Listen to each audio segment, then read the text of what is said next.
We'll start with the Irish Independent this morning, and they lead with what is one of the strangest stories of the summer, I think. Harte kicks a touch in Sky Oma pitch battle. This is the situation that we've had with regards to the Oma clash between Tyrone and Dublin a couple of weeks ago in the Super 8s, and Mickey Harte has refused to clarify his comments. That he said, if you missed this, Sky were the reason why the pitch dimensions got narrowed. Now, Sky came out and said they have never done anything like that. They would never do anything like that. It is not up to them. They don't have the power to make a call like that. And Mickey Harte, obviously doing media this week ahead of round 3 of the Super 8s, has said that he doesn't need to clarify it. It's finished. I'm not talking about it anymore. And it just leaves the question linger. What the hell was going on? Yeah, I'd say he probably put it in a bit of a throwaway comment at the time and kind of thought that'd be like it might take the focus off him, but obviously people are still interested in it. I don't for one second think Sky have any kind of power in that instance in terms of telling county boards or asking county boards what dimensions they need, and while Senan Connell probably needs a lot of space for a sideline report, I don't think he needs that much space, you know. So I think, look, it's a bit strange, even the fact that it's coming up and we were going through the back page, and to see it's still there today, it's obviously something the journalists are kind of asking to see if they can get a reaction out of Mickey, and it might lead into, like, he obviously has a difficult relationship with RTE, and it's one of those ones, if another manager was talking to multiple broadcasters, it might have been easier to kind of just let it lie, whereas maybe this is an angle to go at just to see what way he goes. Yeah, it is very strange. It's like, I don't think he's going to clarify this at any point. So it's probably just going to be one of those stories that is just going to sit there now for the rest of the time.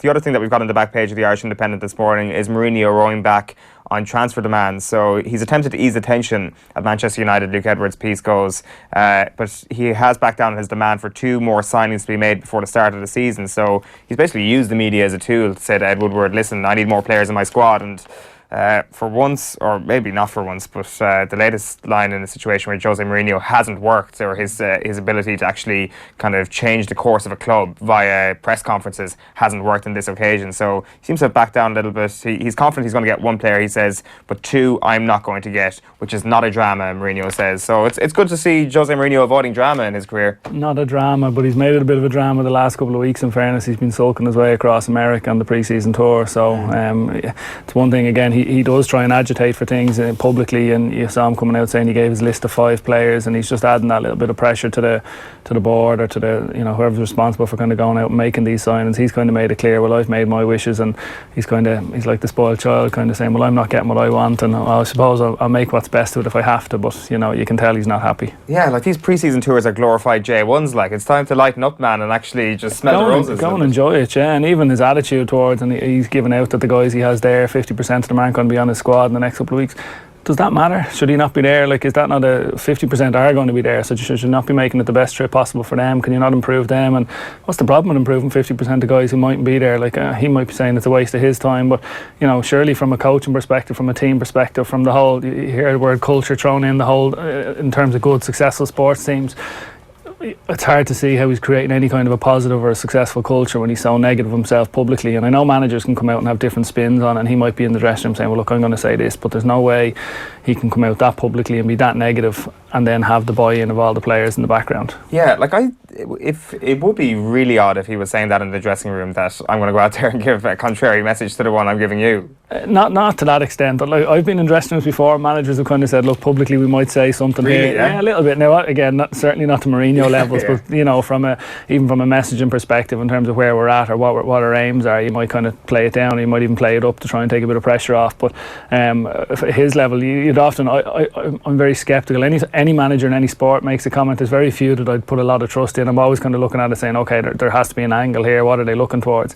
But with Mourinho, it's hard to see it at this stage, and particularly the evolution of this United squad. You've got to feel they've got to go and try and properly challenge for a title this year. And you know, he's already whinging and moaning, and you look at the off seasons that Man City and Liverpool have had, and a couple of other teams, even Arsenal, the transition they're going through, and you're kind of wondering, I'm a United fan, so you're kind of wondering, as a United fan, are you going to be 2 or 3 months into the year and you've got the usual Jose drama where it's someone's fault, and you're, I don't think we need to wait 2 or 3 months. No, and that's the thing, it feels like it's coming sooner, you know, and feels like he's putting himself under a bit of pressure early on, and you know, in the season, like, they've got guys coming back late, and again, one of them, I think we're talking about, he's looking for Pogba and Lukaku to come back early and all this type of stuff, but he's putting himself under a bit of pressure early on. We don't need to name names here, but so when there's a manager who's coming in and giving you a different message, what is it? Are they saying, we're flying here, lads, but I'm going to go out and say that, we've still got a lot of work to do? I presume that's how it works. Yeah, possibly. And again, I genuinely don't have a specific example off the top of my head, but it's one of those where there could be something like that where they come in and say, okay, look,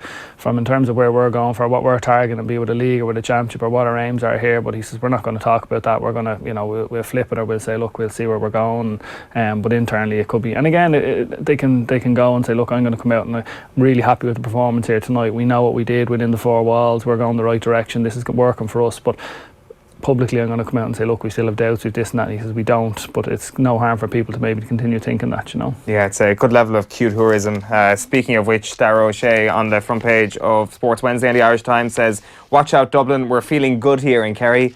Well, that's not the cute tourism we're used to seeing. Darragh's actually been quite bullish in some of his columns this summer, so I'm not sure is that a good sign or a bad sign, but he certainly feels that Kildare don't really stand a chance against Kerry on Saturday, and that Galway's incentive of avoiding Dublin will be enough to see them past Monaghan and Salt Hill. So he's highly fancying the fact that Kerry and Dublin are going to be playing on Saturday week at 5 o'clock, which will be a great occasion, but that's one hell of a hurdle this Saturday, isn't it? It is, yeah. I suppose it's... In terms of Salt Hill, that is. Yeah, I think that's the thing. It's what's outside of Kerry's control, I think, is probably what's the challenge for them in terms of you'd like to think they're going to go down and take care of their own business against Kildare, but...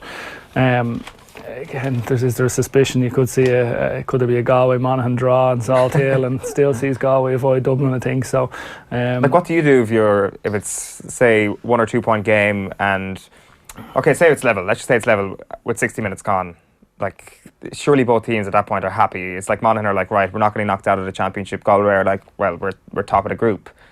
Yeah, I think there's just too many variables. I think in theory people in the stands are sitting there going, this works for everyone, but I think from a player's perspective you can't think like that. I don't think there's any way. I think the guys, in terms of they're trying to, you hear them all talking about kind of get the most out of themselves, maximise themselves. The sub's going to come on, you're going to want to come on and play well, you're going to want to score, you're going to want to impress your manager, you're conscious that there's more bigger games coming. So as a Monaghan player you couldn't sit there saying, right, well, do we trust all these Galway players that are going to, I think there's just too many variables in it, and like a Galway player comes on, a Monaghan player comes on and thinks, well, hang on, I have a chance here to kick us in front, I'm going to try and win the game for us, and I don't believe that it's too big a game, there's too much at stake for it to be kind of put into a place where you can, maybe if they're in the 69th, 70th minute and it's a draw game possibly, but I think that far out, I think both teams are going to be going hard to win it, and certainly I think it's in both their interest to try and win it, in fairness. Yeah, and if Galway do manage to do it, then Darragh O'Shea is correct in all of what he said there.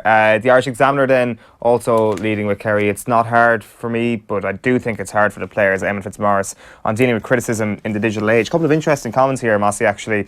It's carried in a lot of the newspapers, the Eamon Fitzmaurice comments this morning, and it's kind of nothing to do really with Kerry, but more to do with being a footballer in general at the moment. I'll just read this out for you. At the moment, I'm off from work, this is Fitzmaurice, so I can go into the bunker and be hard to be got at. I did that after the Galway game, but I'm from a slightly older generation than the lads in that I can actually put my phone out of my hand for 5 minutes. I think for the players, it's challenging when they're out working and meeting people, and so much of their lives are in their phones. It's hard to avoid a lot of it. And he's right. I mean, like, I'm sure everybody who's involved in the latter stages of the championship tends to delete the Twitter app and the Facebook app off their phone and stuff, but there's only so much you can avoid.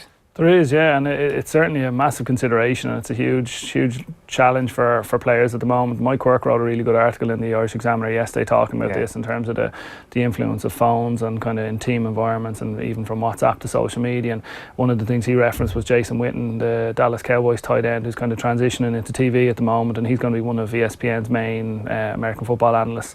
And he actually said that. He said he's kind of recommending to guys, he sees guys coming in after games and they could have had a really good game within a team environment, and as in from a performance point of view, but statistically it mightn't have been up to, and he says guys are turning on their mentions, and you can imagine the levels in America, but he was saying they're getting hundreds and hundreds of messages and negativity saying, well, you dropped this ball, you didn't do this, and he says they're actually reviewing themselves on how people outside the group are viewing their performance rather than people who actually know what's expected of them. And he says it's a massive challenge, and that's obviously on a kind of a much bigger scale, but it is, you'd see it, and even club level, even in, like, we get into the latter rounds of Dublin Senior Football Championship and it gets quite a bit of coverage, and you'd see guys, and even from our club point of view, but from an inter-county scale, going into this weekend now, inter-county players are going to be under quite, they come in now, and even with the clip rights and all that type of stuff, you can be on the bus and you're watching highlights of the game. You're watching, well, what did I do here in this big play? Did I make a mistake? Did I get a good score? Like, I'm sure Peter Duggan got on the bus after his score the other day, and it was, you know, there was everyone on the bus probably looking at it, and that's a feel good thing, but there's obviously a flip side to that as well, you know. So it's it is a massive challenge for guys. Yeah, the Quirk article yesterday was really good, and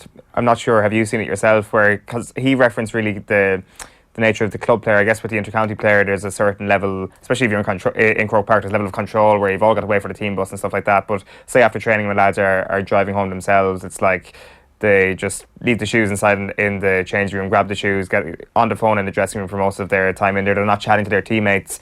Like, I'm not sure, is that rampant at the moment, or if that actually matters? I think it does matter. I suppose, look, it depends from where you come from, and I suppose the team I'm involved with, the St. Vincent's, we try and stay away from that. It's something we actually actively talk about as a group in terms of at different times of the year, if we're setting down kind of, well, what are we trying to achieve, what are we trying to do, how do we get there? And one of the ways of getting there is actually to be a good team and to be a good teammate, and you're not being a good teammate if you're sitting with your head in your phone in the dressing room and things like that. So it is something you'd certainly be aware of, and you'd certainly be kind of, it's not something you can kind of just say, oh, well, sure, see what happens, and because guys will do that. And, you know, I think when you're there with the group, you have to be there with the group. There's no point being in the room and scanning your phone in the corner or looking down thinking, well, how can I get out of here, or what am I doing, you know? So it's fair enough to like install a no phones policy for the duration that you're with the team, isn't it? It's only like it's only 20 minutes either side, or half an hour either side of a game or a training session, isn't it? I think so, yeah. Now we'd be kind of try and go away from it.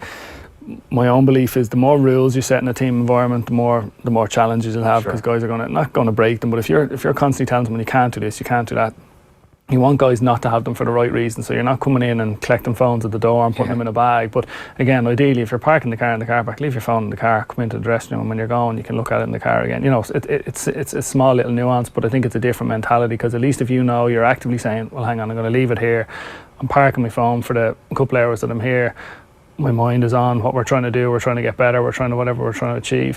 Whereas if you're coming in, you're ramming it into the corner of the bag, and then in between putting your boots on, you're saying, well, I'll have a quick look, and, you know, little things like that. So I think it's it probably comes from the again, the mindset at the start of the year in terms of what's accepted, what's not accepted within a team environment. Yeah, definitely. We'd love to hear your thoughts on that as well. You can tweet us at Off the Ball, or comment on YouTube or Facebook if you happen to be watching there. What are you seeing in your club at the moment? Is it a similar situation to what Mike Quirk was talking about yesterday? The back page of the Times Ireland edition then goes with this story as well. Kerry players feeling stress.